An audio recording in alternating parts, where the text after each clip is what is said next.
Guidera O'Connor, known as GO, are water infrastructure specialists, designing and constructing sustainable water treatment projects Australia-wide. Safety is one of GO's guiding principles, and when an organisation has a strong safety management system and culture, it improves morale, reduces disruption, promotes higher work standards, and empowers the workforce to manage their own safety. We here at Guidera O'Connor understand that effective safety leadership and ownership by workers is absolutely essential to achieving our vision of zero harm. It was decided that closing the power knowledge gap, understanding safety controls and providing true and meaningful empowerment to our workers was exactly what was needed. To achieve this, Safe to Go as a program was developed in-house. From the bottom up, we listened to all of our employees, regardless of where they sat in the business, to understand what was important to them in being able to manage safety effectively. Thank you all today for coming to Safe to Go training. As you know that we're rolling this out for the whole business, and we're going to do some activities today to really get you thinking about what we do, how we do it, and are we doing it the right way. This is your reference book, but the idea is that you take this away at the end of the training pack and you can keep going back to it for the future as well. So we're going to talk about hazards and risks, and do we know what they are, and how do we start controlling them once we do understand them. So you'll see in front of you, you have a card that has both hazard and risk. So does anybody want to have a guess, or do they know the definitions of what a hazard is and what a risk is? So hazard is something that could pose a danger, a problem, something that could go wrong, and the risk is the consequence of that happening. Okay, so given that, what do you think skin cancer is? Do you think it's a hazard or a risk?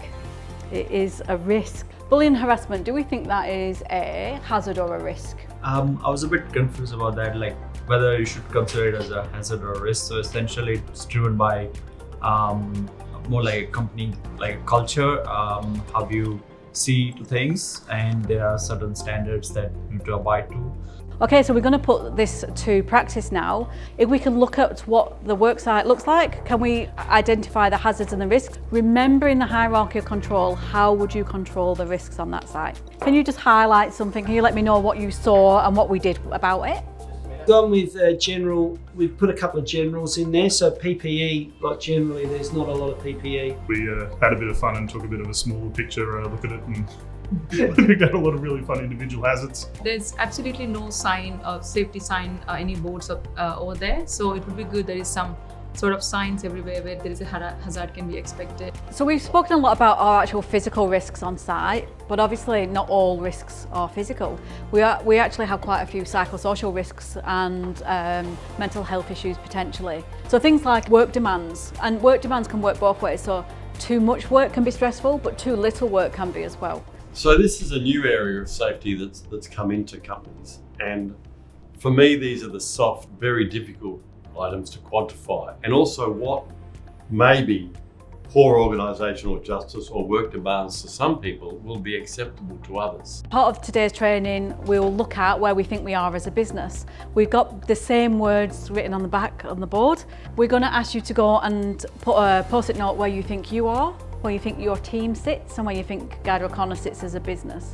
So we start in counterproductive for safety, where we think that safety is just a waste of time. We move into public compliance, individual commitment, where it's your personal choice to keep yourself safe.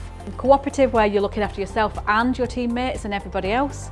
And then finally holistic, where not only you're looking out for yourself and others, but you're looking at better ways of trying to achieve safety. We just want to let you know that you are absolutely empowered to stop work if you feel like the risks are not being controlled. And to support that, you'll see these cards in your pack as well, your training pack. And on the back, there's an endorsement statement from Richard, our CEO, that talks about how you will never be penalised if you want to stop work. And that's the most important thing, that empowerment message. So what I took away from the training was, it was pretty well the general knowledge across the whole lot. We're I'll manage a site basically, and it's giving me a good refresher on everything really. So it was a really good training, and it was very interesting, and it was different to the trainings that I've done before, and it helped me understand how I contribute to safety of my own and my team's. Safety to me is one of those ongoing issues that a company has to deal with as they change, or the regulations change, and it's just something that we put effort into, and it's a vital part of what we do, so it's imperative. One of the fundamental principles of Safe to Go is to get people to understand that they oversee their safety.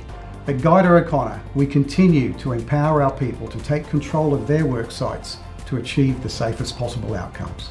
The Safe to Go training sessions and reference books are helping to create a positive, consistent, caring approach to safety for Guidera O'Connor. They are empowering and educating their workers to apply skill and good judgment in a no-blame culture so they can work safe and arrive home safe each and every day.